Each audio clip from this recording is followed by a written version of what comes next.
గ్రామాల అభివృద్ధికి పంచాయతీరాజ్ మంత్రి లోకేష్ సరికొత్త విధానం అనుసరిస్తున్నారు. 7 స్టార్ సూత్రంతో 2 ఏళ్లలో పల్లెల రూపురేఖలు మార్చాలని అధికారులను ఆదేశించారు. ఇష్టపడి పనిచేస్తూ గ్రామాలను అభివృద్ధి వైపు నడిపించాలని దిశానిర్దేశం చేశారు. 2019 నాటికి అన్ని గ్రామాల్లో మౌలిక సదుపాయాల కల్పనే ప్రభుత్వ ధ్యేయమని పంచాయతీరాజ్ ఐటీ మంత్రి లోకేష్ చెప్పారు. ఆ దిశగా పనిచేయాలని అధికారులను ఆదేశించారు. మంత్రిగా బాధ్యతలు చేపట్టిన తర్వాత తొలిసారి కడప జిల్లాలో పర్యటించిన లోకేష్ కలెక్టర్ కార్యాలయంలో మంత్రులు సోమిరెడ్డి చంద్రమోహన్ రెడ్డి, ఆదినారాయణ రెడ్డితో కలిసి సమీక్షా సమావేశం నిర్వహించారు. 16,000 కోట్ల రూపాయల లోటు బడ్జెట్తోనూ గ్రామాల అభివృద్ధిపై ప్రభుత్వం ప్రత్యేక చర్యలు తీసుకుంటోందని చెప్పారు. సరికొత్త 7 స్టార్ ఫార్ములాను వివరించారు. ముఖ్యమంత్రి గారు 7 స్టార్ రేటింగ్ ప్రోగ్రామ్ పెట్టారు. ప్రతి పంచాయతీ ఆ 7 స్టార్స్ అందరూ కూడా సర్క్యులేట్ చేస్తారు. అంటే ప్రతి ఇంటికి కరెంట్ ఇవ్వాలి. వీధి దీపాలు ఏదైతే ఉన్నాయో అది 100% ఎల్ఈడీ లైట్స్ ఇవ్వాలి. ఇంటింటికి ఎల్పీజీ గ్యాస్ సిలిండర్.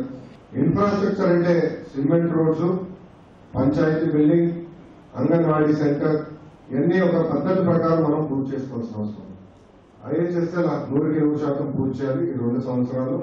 అదేవిధంగా ఓడిఎఫ్ ప్రకటించిన తర్వాత పాటించాలి. వర్షాకాలాన్ని దృష్టిలో పెట్టుకుని మురుగునీటి పారుదల వ్యవస్థను సమర్థంగా నిర్వహించాలని అధికారులకు లోకేష్ సూచించారు. స్వచ్ఛ గ్రామాల పోటీలో ఉత్తమ ఫలితాలు సాధించిన గ్రామాలకు పెద్ద ఎత్తున ప్రోత్సాహకాలు ఇస్తామని చెప్పారు. ప్రతి నియోజకవర్గానికి ఒక మేజర్ పంచాయత్, మండల హెడ్ క్వార్టర్స్ అవచ్చు, మేజర్ పంచాయతీ తీసుకుని మీరు అండర్ గ్రౌండ్ డ్రైనేజ్ ప్లాన్ చేసుకుని నాకు మీరు ప్రపోజల్ సబ్మిట్ చేయాలి. నాకున్న లెక్కల ప్రకారం 5,000 కన్నా ఎక్కువ పాపులేషన్ తీసుకుంటే పంచాయతీలు అండర్ గ్రౌండ్ డ్రైనేజ్ చేయాలంటే 800 కోట్లు ఖర్చు అవుతుంది. ఈ సంవత్సరం 400 కోట్లు, వచ్చే సంవత్సరం 400 కోట్లు అని మేము నిర్ణయం తీసుకున్నాం. గ్రామాల్లో సాలిడ్ వేస్ట్ మేనేజ్మెంట్ మన జిల్లాలో ఇంకా అనుకున్నంత జరగట్లేదు. లేటెస్ట్ టెక్నాలజీస్ కూడా వచ్చినాయి. వాటర్ లైన్ తీసుకుని ఏం చేయించాలి. బై ఆగస్ట్ 15 గ్రిడ్ కూడా ప్రకటిస్తాం. ఎట్లా చేయాలి, ఎలా చేస్తే బాగుంటుందని యుద్ధ ప్రాతిపదికంగా అవి పూర్తి చేయాల్సిన అవసరం ఉంది. అంతకుముందు మంత్రిగా తొలిసారి కడప జిల్లాకు వెళ్లిన లోకేష్ కు ఘనస్వాగతం లభించింది.